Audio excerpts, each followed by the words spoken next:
Dahil nga pala mababaw, nanguha na naman nga pala kami nitong mga shell na to. Sari-saring shell nga pala yung nakuha namin dito sa aming panginason o dito sa ating katihan. At syempre lahat na makikitang shell natin dito hindi natin papalagpasin at gagawin nating ginataan. Kaya naman let's go, abay talaga naman. Alas 4 na nga pala ng hapon nang naisipan nga pala namin ng mga tihan. Dahil nga pala marami na yung nangatihan dito sa tapat kaya naman naisipan namin na sa dulo kami pumunta. Matapos nga lang pala ng ilang minuto nandito na nga din kami at dito na nga din kami mga ngatihan. At hanggang ngayon nga pala guys talagang napapaisip pa nga rin ako kung kinakain ba to yung ganitong sea urchin. Sobrang dami nga pala yan dito sa amin guys pero hindi namin pinapansin dahil hindi nga namin alam kung kinakain ba yan. At nakakuha nga din pala ako ng ganitong klaseng shell na kung tawagin dito sa amin ay bulalo. At naalala ko nga lang pala guys ng mga bata pa kami tinatouching nga pala namin yung takip ng shell na yan. At ito nga din parang isa na to guys, hindi nga to kinakain dito sa amin kaya naman dumami na ng dumami. Sinasabi nga din ng iba na kinakain nga din to yung kanyang pinakaitlog. Pero hanggang ngayon nga guys, talagang hindi ko pa rin alam kung ano ba yung klase ng kanyang itlog. Abay talaga naman. At nakakuha nga din pala ako nitong shell na to guys, pero hindi ko nga alam yung tawag dito kaya naman paki-comment na nga lang kung anong tawag dito. At dito nga may patago-tago pa dito yung isang saang o ranga-ranga.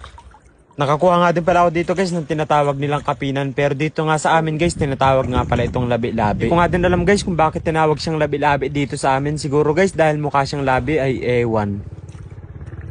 Lapit na dito. At kung hindi ka nga pala maalam sa panguha ng shell na to guys talagang mahirapan ka sa paghahanap nito dahil minsan mukha lang silang bato. Pero syempre guys dahil sanay na nga din kami sa panguha ng ganito abay sa ulado na namin yan. Abay oo naman guys.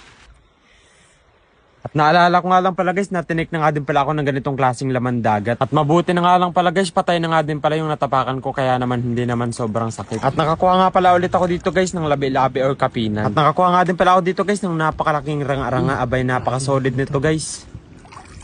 Yun, Cam. Laki. Solid, sarap.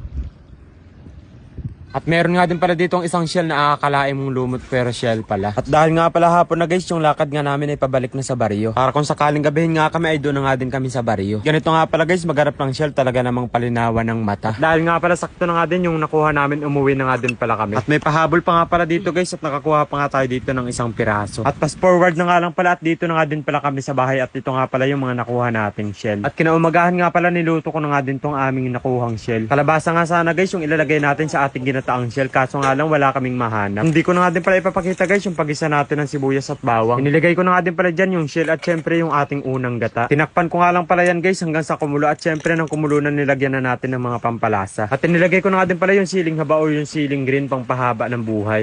Pang pagana sa ating pagkain mamaya. At syempre inilagay ko na nga din pala dito yung ating ikalawang gata. At yung ating paminta na pang padagdag ng anghang. Abay talaga naman. Tinakpan ko na nga din pala at syempre ng kumulo na nilagay na nga din natin dito yung dahon ng kalabasa. At nung matapos ko nga din pala ilagay, pinailalim nga lang din natin to sa shell para hindi malanta yung ating gulay. At ito na nga pala guys yung ating napakasarap na ginataang shell. Abay talaga naman. At ito nga pala yung isang malaking shell. Ito nga lang din yung aking uulamin. At isi-share ko na nga lang din pala guys na mayroon nga din palang nagpapapromote ng sugal sa akin. At kahit nga pala guys wala pa akong kinikita dito sa aking pagbablog ay ayaw ko rin talaga mag-promote ng sugal. Dahil bukod sa hindi nga rin ako nagsusugal guys ay napakaraming bata ang nanonood sa atin. At hindi ko nga rin nakikita yung sarili ko guys na mag-promote ng mga ganung bagay. At maraming salamat nga pala guys sa inyong palaging pagsuporta. At hanggang dito na lang pala guys, maraming salamat.